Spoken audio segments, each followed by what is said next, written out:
Hello' everyone, আজি মই এটা নতুন ৰেচিপি লৈ আহিছোঁ কঁঠালৰ। আশা কৰোঁ আপোনালোকে ৰেচিপিটো চাই ভাল পাব। ইয়াৰ বাবে মই লৈছোঁ আধা কেজি চাইজৰ এটা কঁঠাল।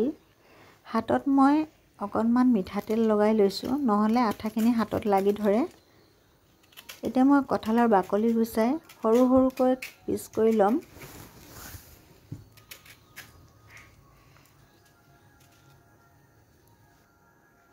এয়া আমাৰ কঁঠাল কটা হৈ গ'ল। ভালদৰে ধুই মই অলপ বইল কৰি ল'ম।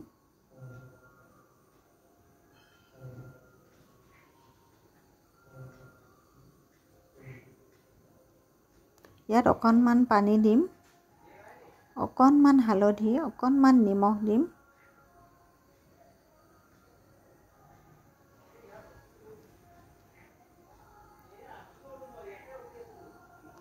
এতিয়া আমি মছলা ৰেডি কৰি ল'ম। ইয়াৰ বাবে মই আদা এডোখৰ লৈছোঁ, নহৰু এটা লৈছোঁ, এচামুচ ধনিয়া লৈছোঁ, আধা চামুচ জিৰা গুড়ি লৈছোঁ। লগতে গোটেইখিনি পেষ্ট কৰি ল'ম। এই আমাৰ কঁঠাল বইল হৈ গ'ল। এতিয়া কেৰাহী এখনত ডাঙৰ চামুচেৰে এচামুচ মিঠাতেল দি দিছোঁ। কঁঠালৰ তৰকাৰীত মিঠাতেল অকণমান সৰহকৈ লাগে। কেইটামান জিৰা দিছোঁ, দুখিলা তেজপাত দিছোঁ, 3টা পিঁয়াজ মই মিহি মিহিকৈ কাটি থৈছিলোঁ, সেইখিনি ইয়াত এড কৰি দিছোঁ। অকণমান ৰঙচুৱা হোৱালৈ ভাজি ল'ম। পেষ্ট কৰি থোৱা মছলাখিনি ইয়াত এড কৰি দিম। এতিয়া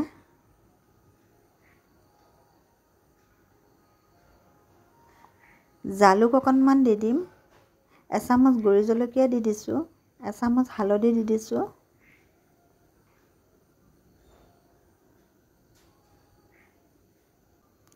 অকণমান পানী দি মছলাখিনি ভালদৰে ভাজি ল'ম।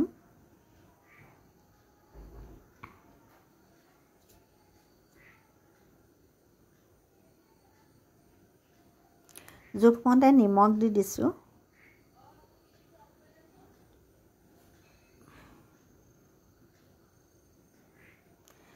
চব মছলাখিনি বা তেলখিনি বেলেগ হৈ গ'ল।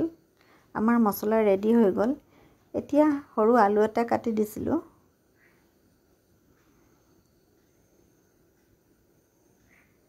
গোটেইখিনি ভালদৰে ভাজি ল'ম।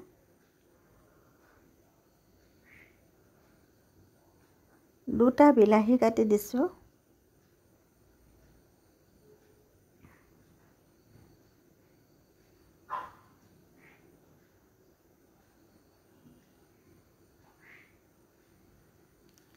আলুখিনি সিজিবৰ বাবে অকণমান পানী দি দিছোঁ।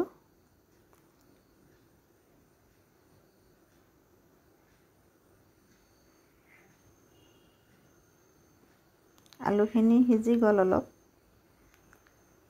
অকণমান গৰম মছলা দি দিছোঁ।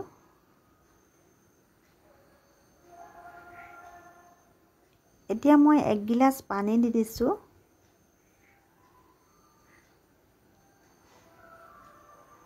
ছয় 7 মিনিট কুক কৰি ল'ম।